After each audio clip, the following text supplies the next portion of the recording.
Perkenalkan, nama saya Asria Puspitasari dari kelas 3 MPIC. Yaitu jelaskan perbedaan teori kurikulum yang mendasari KTSP ke-13 dan kurikulum merdeka. KTSP didasarkan pada teori kurikulum yang menekankan pada kebebasan sekolah untuk mengembangkan kurikulum sesuai dengan kebutuhan dan karakteristik siswa di tingkat satuan pendidikan. Pendekatan ini memberikan kebebasan kepada sekolah untuk menyesuaikan kurikulum dengan kondisi lokal, kebutuhan siswa, dan potensi sekolah.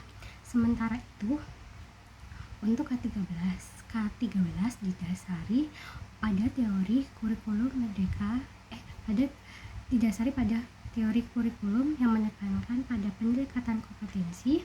Kurikulum ini dirancang untuk mengembangkan kompetensi siswa dalam berbagai aspek seperti pengetahuan, keterampilan, sikap, dan nilai.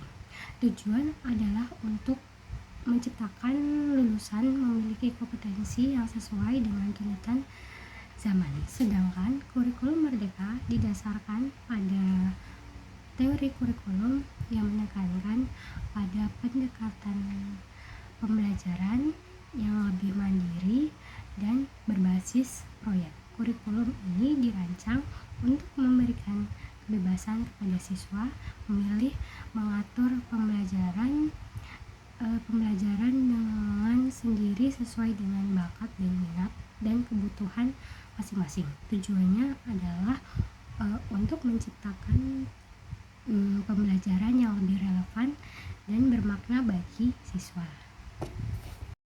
Soal yang kedua yaitu jelaskan apa yang dimaksud dengan RPP dan modul ajar serta urgensi dalam pembelajaran dan apa yang membedakan di antara keduanya. RPP yaitu rencana pelaksanaan pembelajaran adalah suatu rencana yang disusun oleh guru untuk mengatur kegiatan pembelajaran di kelas. RPP berisi tujuan pembelajaran, materi pembelajaran, metode pembelajaran, dan media pembelajaran serta evaluasi pembelajaran. Selanjutnya yaitu modul ajar. Modul ajar itu sendiri yaitu suatu bahan ajar yang berisi materi pembelajaran lengkap dengan soal dan penjelasan yang disusun sedemikian rupa untuk memudahkan siswa dalam memahami materi tersebut. Urgensi dari RPP dan modul ajar itu sendiri adalah memberikan panduan yang terstruktur bagi guru dalam menyusun dan melaksanakan kegiatan pembelajaran.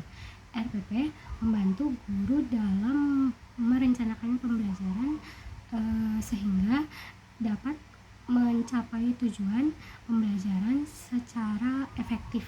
Sedangkan modul ajar membantu siswa dalam memahami materi pembelajaran dengan lebih baik melalui penjelasan yang lengkap dan latihan soal. Perbedaan utama antara RPP dan modul ajar terletak pada penggunaannya. RPP digunakan oleh guru, sebagai panduan dalam merencanakan dan melaksanakan pembelajaran di kelas, sedangkan modul ajar digunakan oleh siswa sebagai bahan ajar mandiri di luar jam pelajarannya. Meskipun demikian, keduanya memiliki peran penting untuk mendukung proses pembelajaran yang efektif di satu sama lain. Selanjutnya yaitu pertanyaan nomor 3, apa yang dimaksud dengan profil pelajar Pancasila dan jelaskan elemen yang ada di profil tersebut. Profil pelajar Pancasila adalah gambaran atau deskripsi mengenai karakter dan sifat yang diharapkan dimiliki oleh seorang pelajar yang menjunjung tinggi nilai-nilai Pancasila. Profil Pancasila ini mencangkup beberapa elemen. Yang pertama yaitu kesadaran akan nilai-nilai Pancasila. Pelajar diharapkan memiliki pemahaman yang mendalami mengenai nilai Pancasila seperti keadilan, demokrasi, dan persatuan serta kemanusiaan. Yang kedua yaitu sikap toleransi dan menghargai perbedaan. Pelajar diharapkan mampu menerima dan menghargai perbedaan dalam masyarakat, baik dari segi agama, suku, budaya, dan interaksi dengan orang lain secara positif. Yang ketiga yaitu kepedulian terhadap lingkungan dan sesama. Pelajar diharapkan memiliki rasa tanggung jawab terhadap lingkungan serta masyarakat sekitar, dan memiliki kepedulian terhadap kesejahteraan sesama. Yang keempat yaitu semangat kebangsaan, yaitu pelajar diharapkan memiliki rasa cinta dan kebanggaan terhadap Indonesia sebagai negara yang didasarkan pada Pancasila serta memiliki semangat untuk berkontribusi dalam memajukan bangsa dan negara. Yang kelima yaitu etika dan moralitas. Pelajar diharapkan memiliki sikap jujur, disiplin, dan bertanggung jawab dalam mengambil tindakan dan perilaku merdeka. Profil pelajar Pancasila ini bertujuan untuk membentuk generasi muda yang memiliki karakter kuat dan menjadi agen perubahan positif dalam masyarakat sesuai dengan nilai-nilai Pancasila sebagai dasar negara Indonesia. Yaitu jawaban dari pertanyaan nomor 3B, perbedaan mendasar antara P5 dan PP5 PRA. P5 yaitu pendidikan Pancasila dan kewarganegaraan adalah mata pelajaran yang mengajarkan tentang nilai-nilai Pancasila kewargaan pada siswa. Mata pelajaran ini bertujuan untuk membentuk karakter dan kepribadian siswa sebagai warga negara yang baik dan bertanggung jawab. Sementara itu P5 PPRA yaitu pendidikan Pancasila, pemberantas korupsi, dan penanaman anti radikalisme adalah pengembangan dari P5 yang juga mencakup materi tentang pemberantasan korupsi dan penanaman anti radikalisme.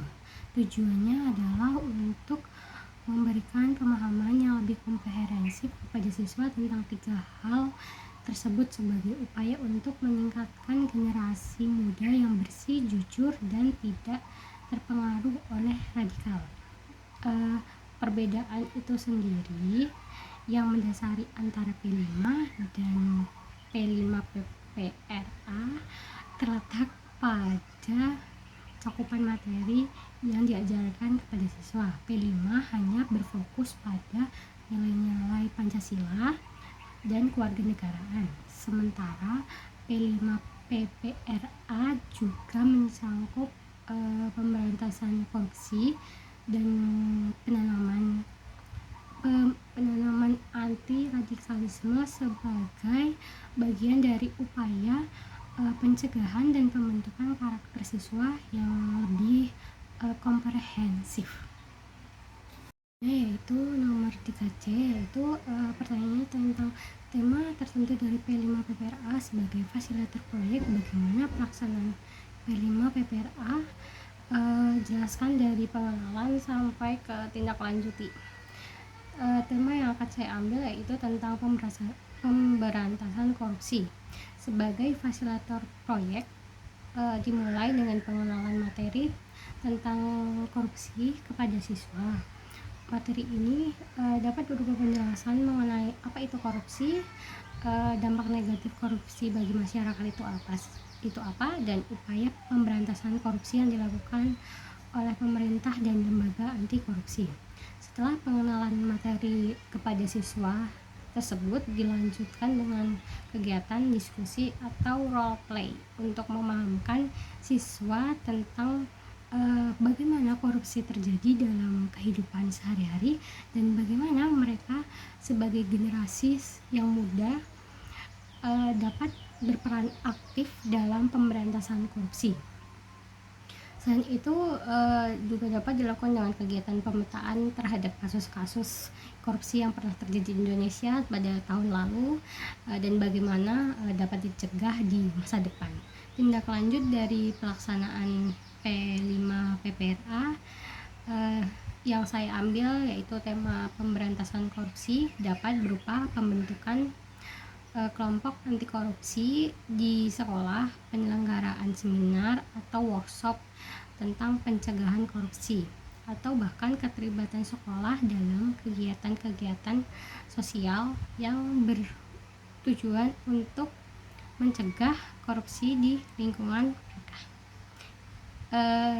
Lalu dengan pelaksanaan P5 PPRA mengenai tema yang saya ambil tidak hanya selesai pada pemahaman teoritis saja, tetapi juga melibatkan siswa secara aktif dan upaya pencegahan korupsi di lingkungan mereka.